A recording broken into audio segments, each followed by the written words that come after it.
What is up, everybody? We are back. We're here, our final wide receiver ranking video, wide receivers 12, all the way down to number 1 wide receiver on our list for the 2023 NFL season. And I think we're like 91 days away or something, Dad. Getting closer, But you guys know who I'm joined by, my father, Jeff. How's it going? Hey, how you doing? It's getting closer. We have college football that'll start before that, so I'm a big college football fan. So usually a week or 10 days before the NFL season. So Yep, that's probably in the 80s. I think a lot of football goes quiet the month of June and football news and half of July until training camps open up near the end of July and stuff like that, and then preseason games start, and we can actually see some of these players that we've been talking about, see what they can do, and see how rookies are going to fit in, and which one is the next coming of Jerry Rice or Walter Payton or something like that. Yep.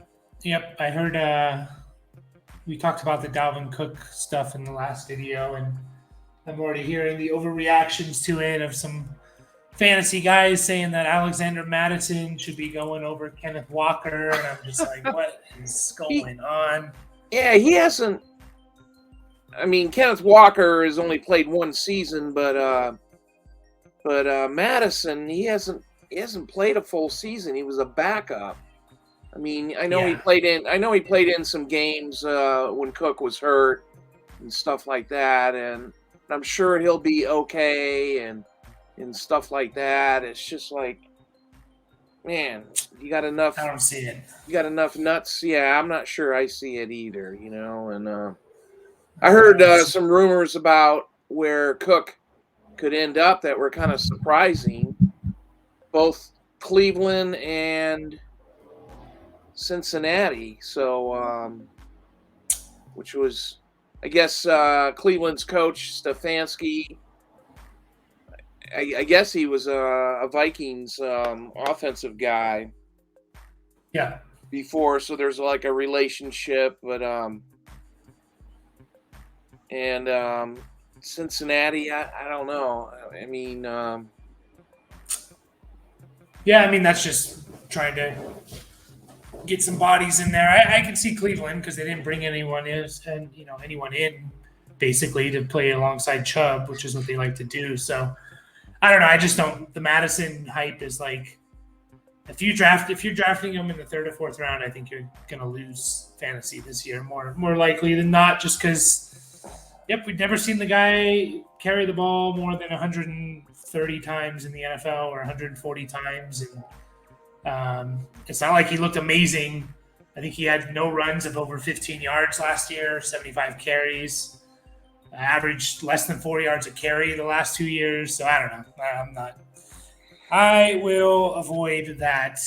Dwayne McBride is a guy I like, the rookie. Yeah, that's the guy to be looking at, especially in a dynasty league. Go for these rookie running backs, man. I mean, these guys that are, most of them are third stringers, but some things are going to change, for sure in training camps and as the season starts, and we'll start get them way cheaper too. Yeah, definitely. Yeah. I just wonder how many running backs who have never rushed for more than 500 yards in their career have broken out after their 5th year in their career, which is what Mattison you'd be dealing with. He's going into his 5th year. He's never had more than 491 yards. Like, how many running backs break out in their 5th year? The Vikings did keep him. They could have left him, let him go, or obviously, this Dalvin Cook situation, it just didn't happen overnight, even though it seems like it did. It's probably well thought out, and they wanted to somehow is better financially to get rid of him after the 1st of June. And so, but anyway, we'll see how it goes. But we're getting into our top 12 receivers for the 2023 fantasy football season. Again, this is for redraft, not for dynasty, and this is for half PPR leagues. That's how we method of playing. So that's how we rank them. And if you saw our last video, I'll just kind of quickly go through our top 24. It's Christian Kirk, Jerry Jeudy, Chris Godwin at 22, DeAndre Hopkins, Devontae Smith, DJ Moore at 19, Terry McLaurin, Deebo Samuel, Keenan Allen comes in at 16, Amari Cooper at 15, and then DK Metcalf and T. Higgins rounded out the basically 13 through 36. So now we're getting into the top 12, and we have our first of our second-year players, receivers, and that is Chris Olave. Of course, Chris Olave had an awesome rookie year, going over 1,000 yards, which is pretty amazing for a rookie. Started off hot. I think he did get hurt. He missed a couple games, right? Missed a couple games, and kind of started off hot, and then maybe tailed off a little bit at the end, but was still solid. And he comes in at number 12. We're expecting him to be a number 1 receiver in fantasy football, and it's basically the track record for rookie receivers to get over 900 plus yards, at least 900 yards receiving. The track record for those guys in their second year are like really, really good. So that's kind of what we're banking on there. Dad, are you expecting? I mean, obviously, we're expecting him to be a right there, low end wide receiver 1. What are you expecting from Olave this year? Yeah, he had, he did have 119 targets last year. So, 72 receptions. So I think, obviously, maybe a little better quarterback now with Derek Carr. Things might be a little bit different, to take that next jump. Which, it's not a significant jump. He had a pretty good year last year. He was a little light on touchdowns, only 4, but he could definitely make that jump to like you said, a low end wide receiver 1. Yeah. I mean, wide receiver 25 last year, missed a couple games, or else he would have been more like in the top 20. He would have been right ahead of Garrett Wilson. Not the best quarterback situations. Not that Andy Dalton is like terrible in terms of getting you the ball. Like he can get you the ball, right? Derek Carr is a step above. We've seen Derek Carr support some fantasy relevant guys in Amari Cooper, Davante Adams last year, Darren Waller. So, and there's just not much competition there. I mean, unless you think Michael Thomas is a huge competition, but not anymore.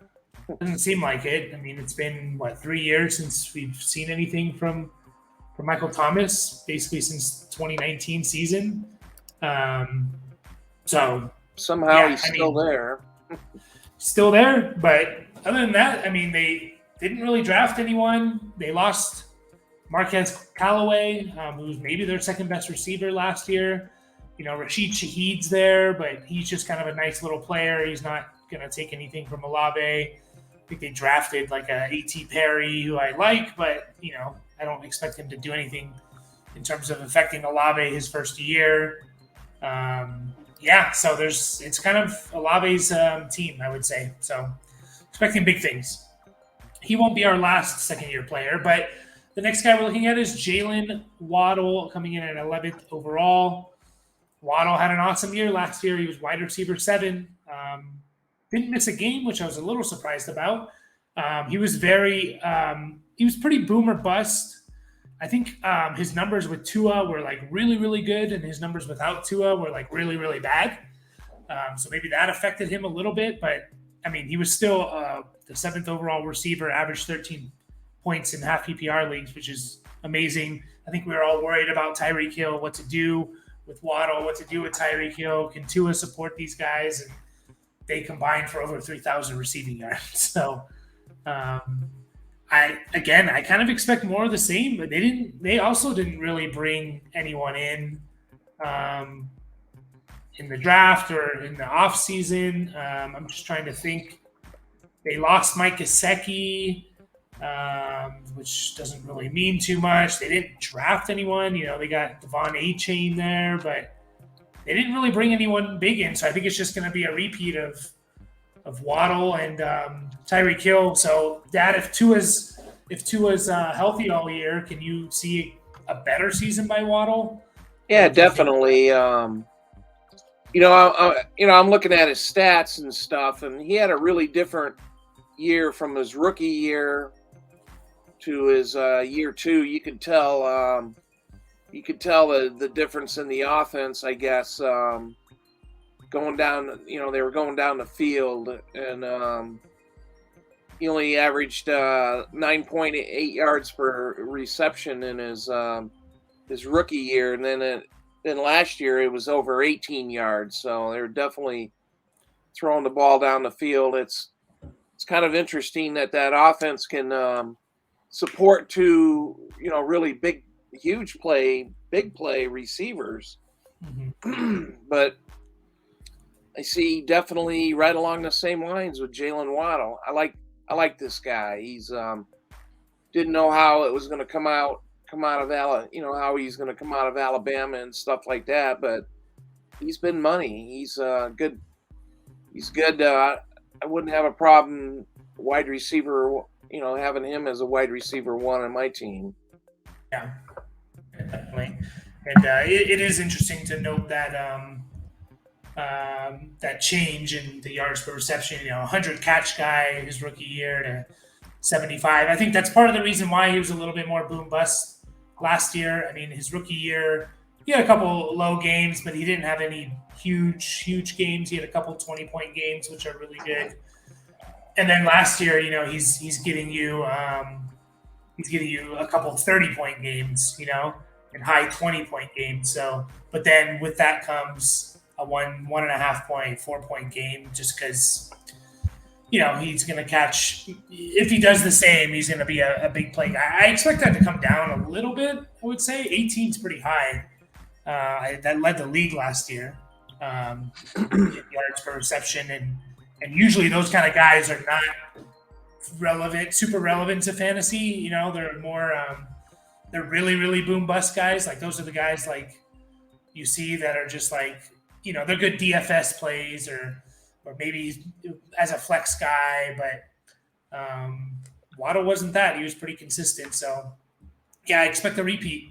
Expect this offense to kind of repeat, and I think it kind of helps them with Tyreek Hill there too. So Amon-Ra St. Brown coming in at 10th overall.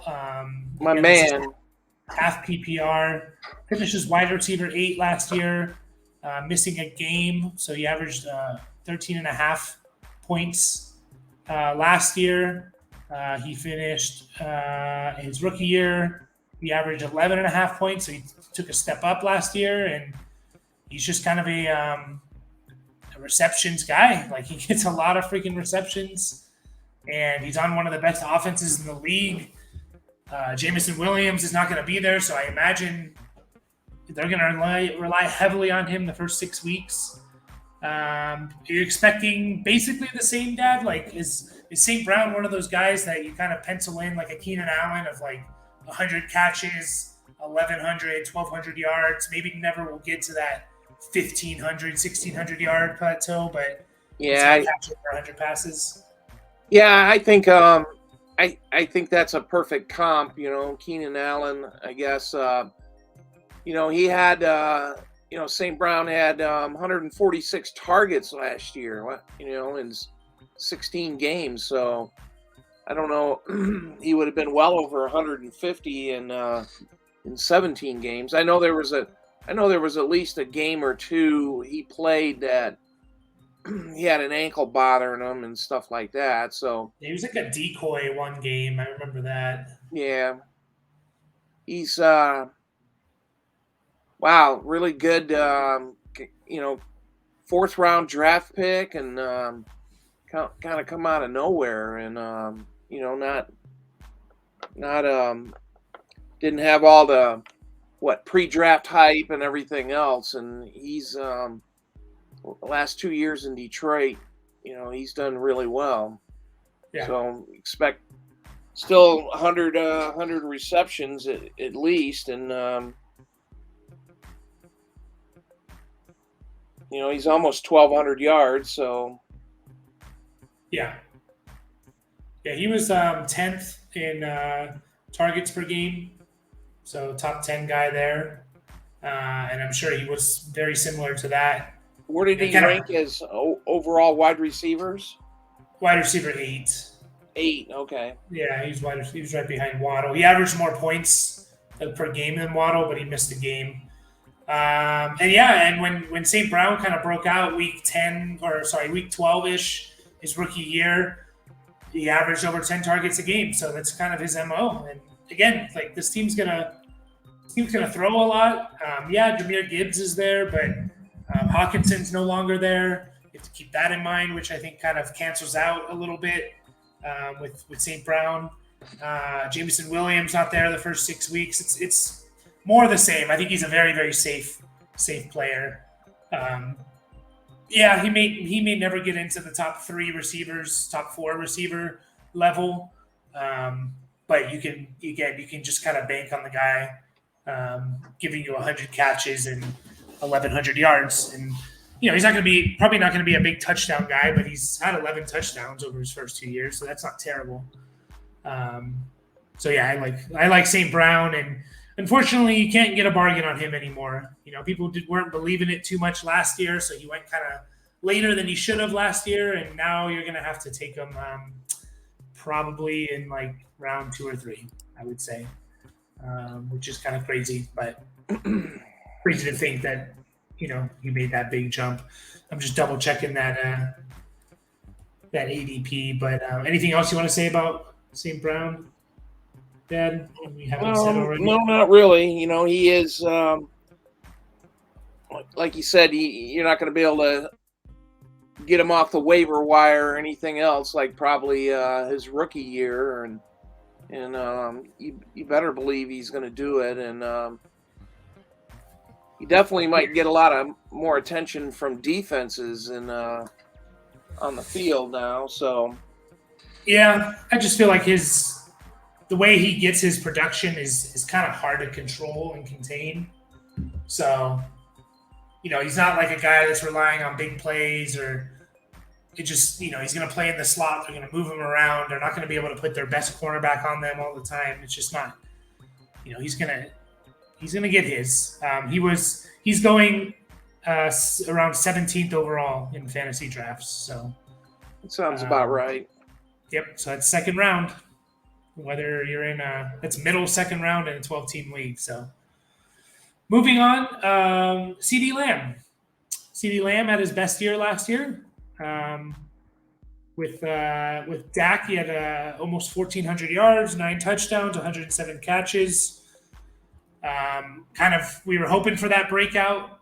He was good his first 2 years, but he wasn't great. He wasn't elite, I guess I should say. And he kind of took that next step in his third year, and he became an elite receiver. I don't think we can say anything else about that. He was wide receiver 6 last year, averaged over 14.5 points a game. That was with Cooper Rush the first 6 weeks, I would say. Didn't really affect him. I think he was actually even a little better with Cooper Rush. Is there any concerns with CeeDee Lamb, Dad, not being able to repeat as like a top 7, 8 guy? Yeah, I don't think so. I think he'll I wasn't super high on the guy, but after last year, he's proven it. There was a lot of media hype. Is he going to be able to be the wide receiver 1 and all this other junk? And the answer is yeah. When you catch 107 passes and 9 touchdowns, you're wide receiver 1. So I can definitely see a comparable repeat, 1,360 yards. Those are very good numbers. So, Yeah. And, Brandon Cooks is there. Maybe Michael Gallup healthy after his season coming back from an injury. So, there's that to think about. But, I mean, Dalton Schultz is gone. He was a big target guy last year. So you can kind of say, well, that's 90 targets kind of vacated, gone right there. That can maybe go to Brandon Cooks. So I think it's actually going to help CeeDee Lamb a little bit with Brandon Cooks there. And yeah, I expect him. I don't buy that the Cowboys are going to run more. They already ran like 50% of the time last year. And everything they've done has not pointed towards they're going to run the ball more. They brought in Brandon Cooks. They didn't bring anyone outside of Pollard. All they have is like Pollard there and like Ronald Jones. Like nothing's pointing to, oh yeah, we're going to run. They drafted a tight end, a pass catching tight end in the second round. Like I think they got a running back in the 5th or 6th round. Yeah, they got Deuce Vaughn, but he's not going to. He's not going to. He was in the 7th round. That guy's 180 pounds, He's not going to light it up, probably. No, I mean, he'll be a good special teams home run hitter, maybe. But it's just nothing they've really done has kind of pointed to they're going to run it more. And they can't really run it much more than they already did. So, liking CeeDee Lamb and love the next guy, A.J. Brown. A.J. Brown, always been one of my favorite players in the league. Had his best year last year as well, just like with CeeDee Lamb. He had a monster year, 88 catches, 1,500 yards, 11 touchdowns. I mean, we were kind of expecting that out of A.J. Brown. He's always showed the potential, always kind of missed games, was on Tennessee a while, so it wasn't a very big pass-heavy team. And neither were the Eagles, but they really funneled it between Devontae Smith and A.J. Brown. And I'm just looking now. He only had three games where he kind of disappointed you, and the rest were really good, which is kind of what you're looking for in your top tier receiver. Again, Dad, I mean, the Eagles didn't do much else to scare you away. There was rumors about maybe them taking like a Zay Flowers or something, but they didn't really do much to kind of scare you away from A.J. Brown. I kind of expect more of the same. Offensively, they just pretty much changed their running back situation, with Rashad Penny and DeAndre Swift. But A.J. Brown, he was the first 3 years he was with, the Titans, which was a run-heavy team. And you could tell that this guy was a very good wide receiver. And then he basically kind of bitched his way out of Tennessee and ended up in Philadelphia. They gave him a big contract, and boy, he earned it. Yeah, his numbers were really good. 88 receptions, almost 1,500 yards, and 11 touchdowns. That's I see him being a repeat. He's Jalen Hurts, just get him the ball. Yeah, and I'm just looking now. They actually didn't really pass the ball. The Eagles, that is, they didn't really pass the ball much more than they actually passed the ball less than like Tennessee has the last couple of years. So just more big plays, and staying healthy is obviously a big one as well. And 17 yards per reception is, we talked about it with Waddle. Usually those guys don't put up huge fantasy numbers, but when you're catching 890 passes, you do. So, I kind of see more of the same with A.J. Brown. I mean, he's always going to be a touchdown guy. He has 35 touchdowns in 60 games, so he's getting over a touchdown every other game. So, we'll definitely be looking to draft him. Garrett Wilson, number 7. We're both very high on Garrett Wilson. I've come out and said I think after this year in dynasty football, it's going to be the conversation in startup drafts is going to be, do I take Jefferson, Chase, or Garrett Wilson first as my wide receiver 1? I think they're going to be in the same tier together. I'm really, really high on Garrett Wilson. I mean, the guy put up 1,100 yards last year with Joe Flacco, Mike White, and Zach Wilson. You just tell with the ball in his hands, the guy's amazing. He had 83 catches. Now he has Aaron Rodgers, and I think Aaron Rodgers is going to target him like a Davante Adams. I really do. I don't see Lazard taking that away from him. So I think Garrett Wilson could be the best receiver this year. Yeah, definitely. 2 words there. Just his comp would be, Davante Adams back when he was with Green Bay, and he should. He had 147 targets last year, but that's going to either stay the same or get bigger. But he's definitely moved up into the upper tier of wide receivers very quickly. Mm-hmm. Yeah, I mean, very quickly. Him and Olave have done that, and yeah, you mentioned all those targets. He caught less than 60% of his passes, it's pretty low for like a number 1 receiver, I'd say, especially for a receiver that's not just like a deep threat guy, which he's not. He's an intermediate. He's an all levels guy.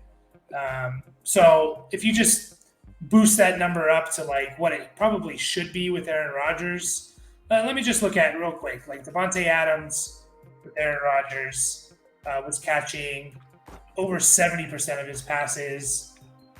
Rodgers is 2 MVP years. So if you just take those targets from Garrett Wilson, what'd you say, 146, and he catches 70% of those, now you're looking at 100+ catch season with the same amount of targets. Yeah, that's probably that could be maybe the quarterback wasn't getting the ball to him. Zach Wilson, right? You're talking about one of the most accurate quarterbacks in the history of the NFL, and that's not going to go away. Maybe his arm strength has gone away, Aaron Rodgers. Maybe his mobility has gone away a bit, but his accuracy is still there. So I expect him, even with the same amount of targets, to have 100+ catches, which is about 20 more than what he had last year. If 20 more there, you're talking about another 250, 300 yards. You're talking about 1,400-yard season. Boost those touchdowns up from 4 to 8, and you're talking about a stud. But I honestly do believe, out of these top 12 guys, I don't see Olave, Waddle, St. Brown, A.J. Brown. I don't see any of those guys being like the wide receiver 1 overall. Maybe CeeDee Lamb could be, but probably not. Now we're getting into all these guys, starting with Garrett Wilson, I think can all be the number 1 receiver in fantasy. Which maybe a lot of people don't agree with that, but this is kind of where it starts with me is Garrett Wilson. So, and then the next guy, of course, Davante Adams. He could be wide receiver 1 easily. Has proven it that he has been. Kind of put people were saying, what's he going to do without Aaron Rodgers? Well, he's going to have maybe his second best season in his career, second or third best. It's right up there with the 2 previous years he had in Green Bay, 1,500 yards, 100 catches, 14 touchdowns. The dude was once again a stud. I know he's 30. He'll be 31 at the end of the year. I don't see him slowing down, Dad, at least one more year. Yeah, you got Garoppolo, but, even with Jarrett Stidham, the last two games of last year, Davante Adams had 150 yards. He had 225 yards with Jarrett Stidham starting 2 games, Yeah, so, I don't think we've ever thought Garoppolo as an inaccurate passer. So, looking at Davante Adams' stats last year, 180 targets. It's like, wow. But he only caught 100 passes. So there's that, what do you call it? The catch to target percentage or ratio or whatever you want to call it. Geez, the year before he was targeted 169 times and he caught 123.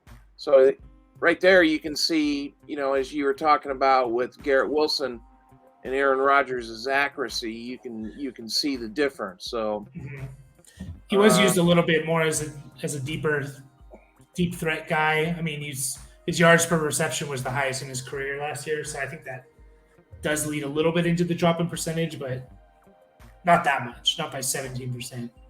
Who are you gonna finish up, Dad? No, I wasn't gonna say anything. I'm done. Yeah. I mean, I see it with Garoppolo, kind of more of the same, and Hall of Famer. He's trending that way. I'd say, his early career, first 4 years, wasn't really lights out, but then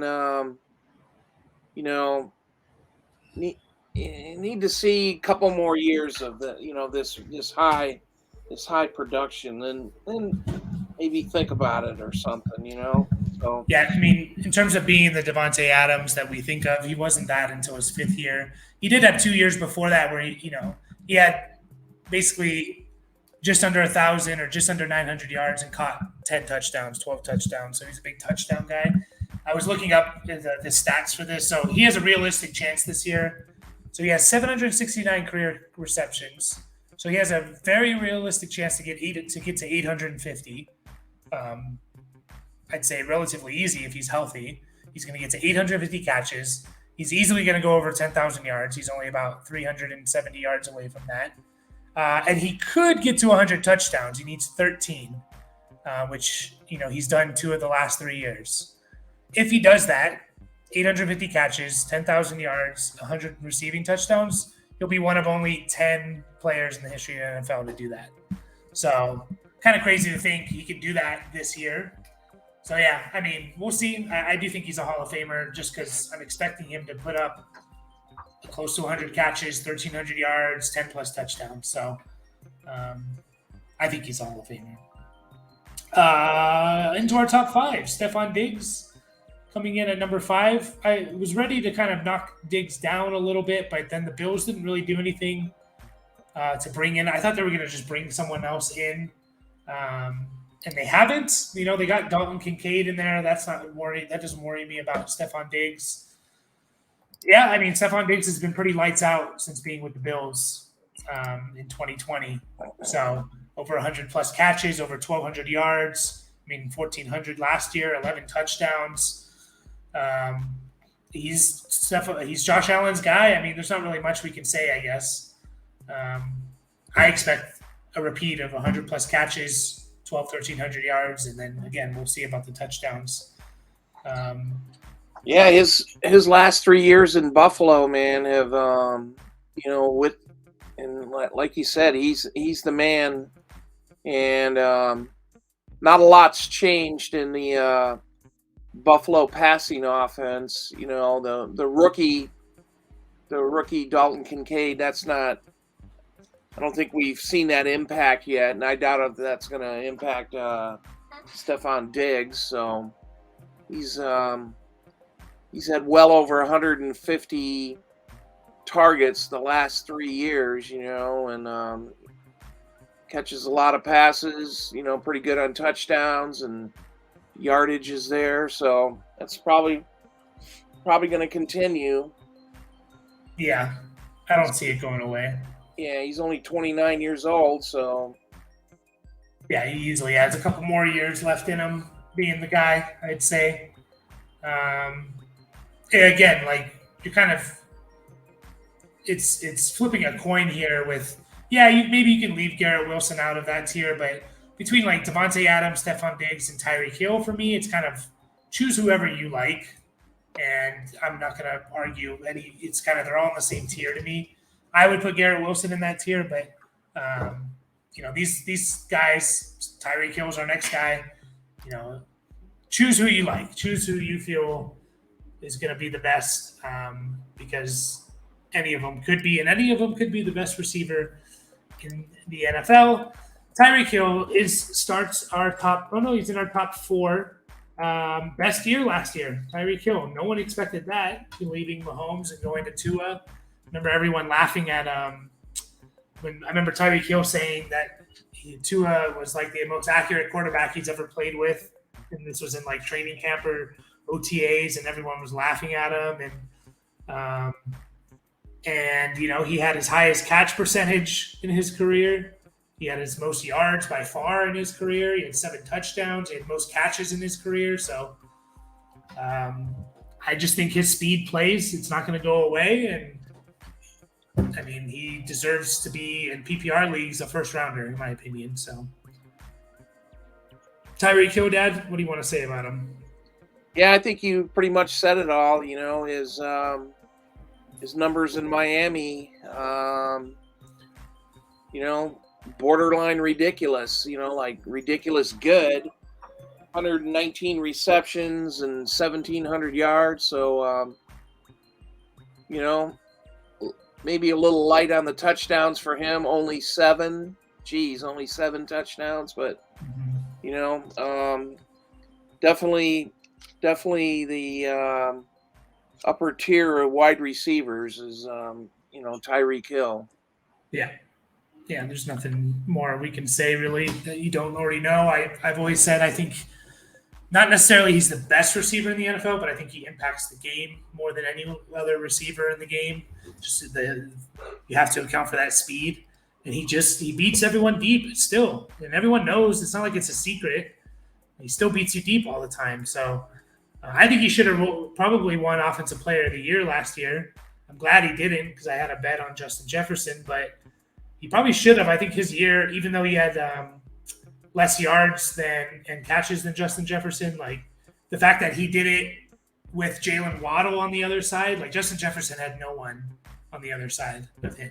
It was all Jefferson, Tyreek Hill had another receiver putting up 1,400 yards. So I just think it was a little more impressive. But anyways, I think we get in. That's for me, that's like those guys are all in a tier for me. Tyreek Hill, Diggs, Adams, Wilson.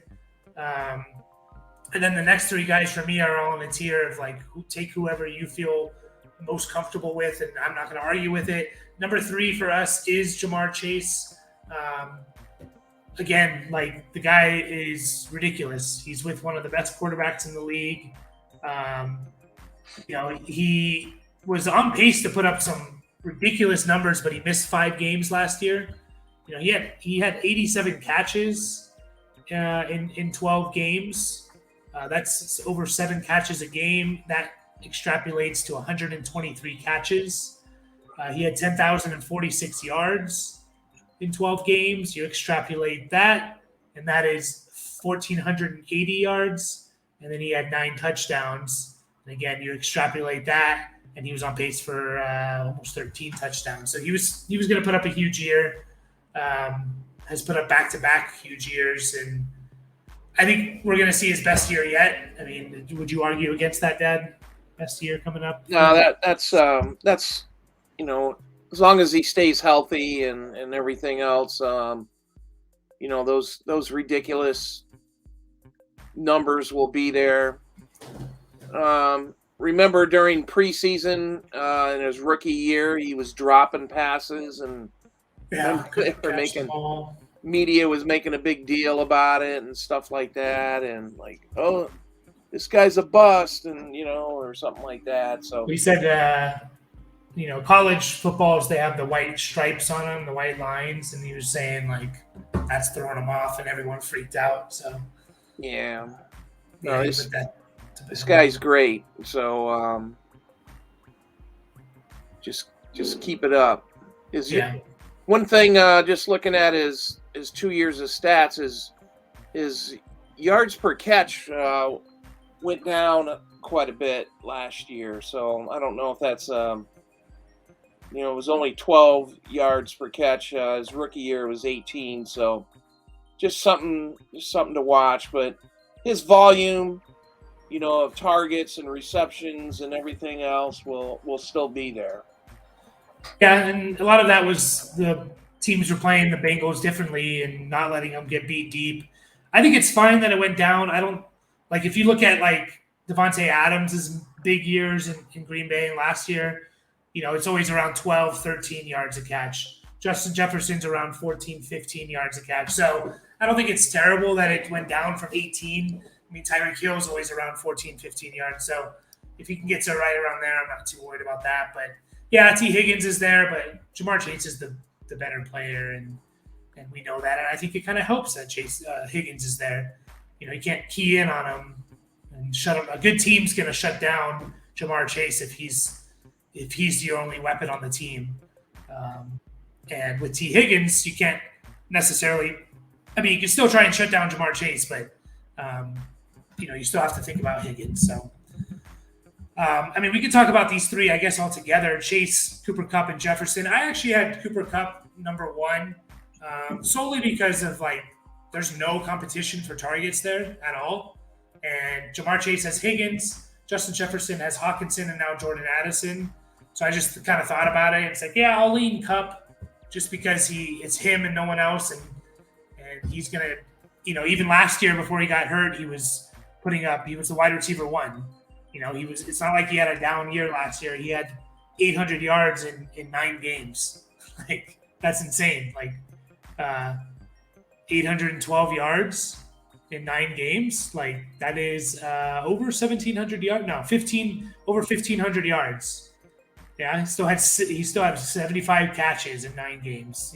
So he was going to be the wide receiver one until he got hurt. So Dad, do you want to make a case for why Jefferson over Cooper Kupp, or? I think maybe without looking at Jefferson's stats,